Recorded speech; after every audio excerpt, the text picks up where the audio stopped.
Om Namo Narayana, Jai Shri Swaminarayan, Namaste. Welcome back. Today we are reading chapters 6 and 7 in Book 2 of the Ramayana.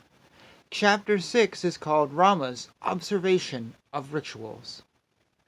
After the departure of the family priest, Rama took a bath and worshipped Lord Narayana with great concentration along with his wife who had brought eyes.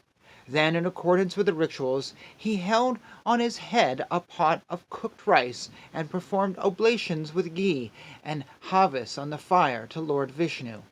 Then Rama, the son of a great man, ate the remaining cooked rice for his own welfare, adopting silence, meditated on Lord Vishnu with a disciplined mind, and slept along with Sita on the divine temple of Lord Vishnu on a bed of durba grass. He awoke when 1/4 of the night was remaining, and got his home decorated in a befitting manner. Then, after hearing the sweet songs of pleasant words from the bards and poets, he performed his early morning rituals and chanted the Gayatri mantra with great devotion.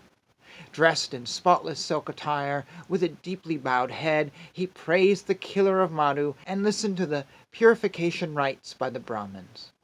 Thereafter, in a sweet majestic voice, they proclaimed the auspiciousness of the day, and the entire city of Ayodhya was filled with the sounds of musical instruments. Hearing that Rama undertook a fast along with the princess of Videha from their home, the people of Ayodhya became happy. All the citizens of Ayodhya, hearing about the coronation of Rama, started decorating their houses from dawn itself. On the temple towers surrounded by white clouds, in 4-road junctions, on thoroughfares, on tall monuments, on towers of forts, on shops of merchants selling various goods, on prosperous and great houses, on all public halls, and on tall trees, banners of various colors were hung. Groups of actors, dancers, and musicians entertained people by pleasing their mind and heart, and these sounds could be heard everywhere. When the time for the coronation of Rama was approaching, people in crossroads and in private homes talked only about the coronation. Similarly, boys playing in groups in front of their homes were only talking about stories relating to the crowning of Rama. On the occasion of the coronation of Rama, the royal highway was strewn with flowers and made fragrant by the burning of incense sticks. Having a doubt that the coronation may prolong till night, for providing light to the highways, trees full of lamps were provided all over. All the people living in the city, after decorating it, were eagerly desiring to see the coronation of Rama as Yuvaraja, and had assembled in road junctions, public halls, and groups, and were praising King Dasartha.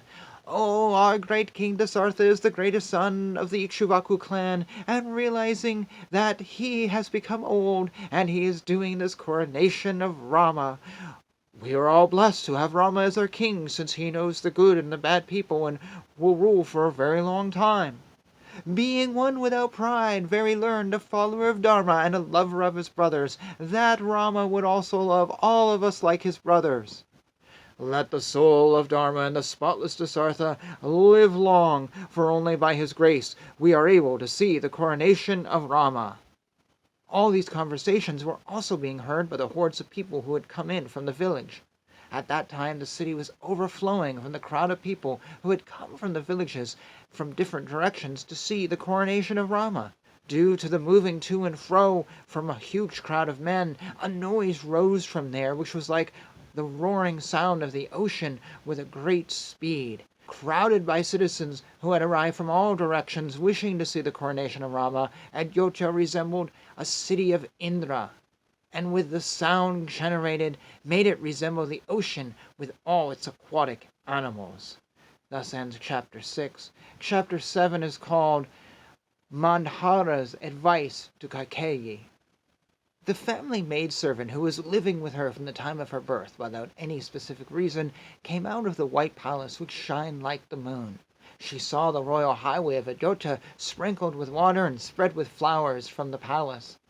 Mandhara was perplexed at seeing from the palace the city decorated with very costly banners and flags, as also the auspiciously decorated thoroughfares, which usually were free, crowded with people who had washed their heads and occupied by people holding garlands and sweets in their hands. The temples with white doors were reverberating with the Vedic chant of the great Brahmins and were covered with people. Several types of musical instruments were blowing out musical sound. The city was filled up with joyful horses and elephants, as well as mooing bulls and cows. The exceedingly pleased citizens were tying flags everywhere. That Mandhara, seeing the royal nursemaid with joyfully fully awake eyes and clad in white silk standing nearby, asked her, "Why is the mother of Rama, who is so miserly, gifting away wealth with great joy to men? Why are people greatly joyous? Please tell me what the delighted king is proposing to do." That nursemaid, bursting with great joy, told the hunchback about the luck of Rama with greater joy. "Tomorrow the King Dasartha is going to celebrate the coronation as Yuvaraja of the blemishless Rama, who has conquered his anger." Hearing the joyous words of the nursemaid, the hunchback became infuriated, descended from the palace, which looked like a Kailasa peak. That sinful-looking Mandhara, burning with anger, reached Kaikeyi, who was reclining upon her couch, and told her, "Oh, fool, get up! Why are you sleeping without fear, in spite of the fact that you are being submerged in the flood of sorrow which you are not realizing? Oh, lady who appears to be loved by her husband, oh, desirous one, you are playing with your good fortune, which is like the unstable river in summer season." Hearing the harsh words spoken by the sinful, furious hunchback, Kaikeyi became worried. Kaikeyi told the hunchback, "Oh, Mandhara, is everything all right? I am seeing you with a downcast face and greatly distressed." That hunchback, becoming more worried, being a do-gooder of Kaikeyi, greatly agitated about separating Rama, said, "O queen, great and never-ending destruction is awaiting as Raja is crowning Rama as Yuvaraja. As I am plunged in endless fear and afflicted by great sorrow, I am feeling as if I am burnt, and I have come here seeking your welfare. O Kaikeyi, your sorrow is greatly sorrowful to me, and without any doubt your prosperity will be mine also. Though born in a royal family, and being the chief wife of a king, oh, you do not understand the cruelty of statecraft. Though he is the follower of Dharma in public, he is really deceitful. He speaks sweetly and affectionately, but is cruel, and you who are innocent are not able to follow his guile. When your husband confers with you, he uses meaningless, appeasing words, but he has conferred good things to Kausalya only. That soul of wickedness, having sidetracked Bharata by sending him to the house of your relations, he will give away the kingdom to Rama, devoid of thorns. Oh, child, like a mother I am telling you the truth, that you are holding a venomous serpent on your lap, who is nobody else but your husband. The King Dasartha has done you and Bharata the same thing that a serpent or an enemy would have done. Oh, child, who is accustomed only to comfort, with good words devoid of any truth, that sinner has established Rama in this kingdom, and you and your son have been ruined.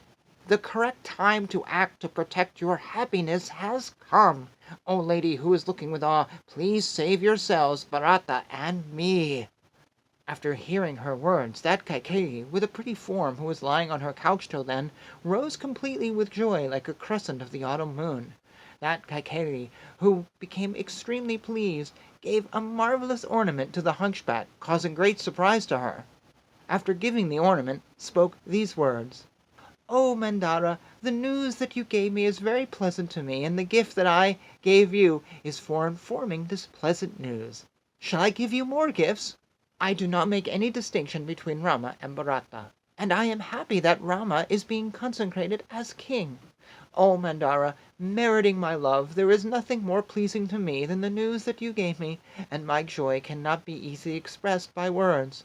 O best among those dear to me, you have now told me the best news, and ask for another reward." Thus ends chapter 7. And we have a spanner in the works, to quote the British phrase in the Rod Stewart album.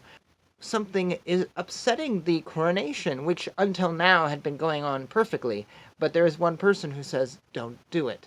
Now, is she wrong? Is she right? I don't know. Please don't give me spoilers as we find out. But we have some movement into something here that we didn't see coming.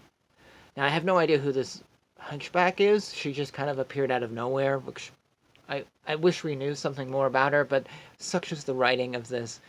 But, that being said, I look forward to what is next. Thank you for joining me in this read of the complete Ramayana. And until next time, Jai Shri Krishna, Jai Shri Swaminarayan, Hare Krishna, Krishna Krishna, Hare Hare, Hare Rama, Rama Rama, Hare Hare.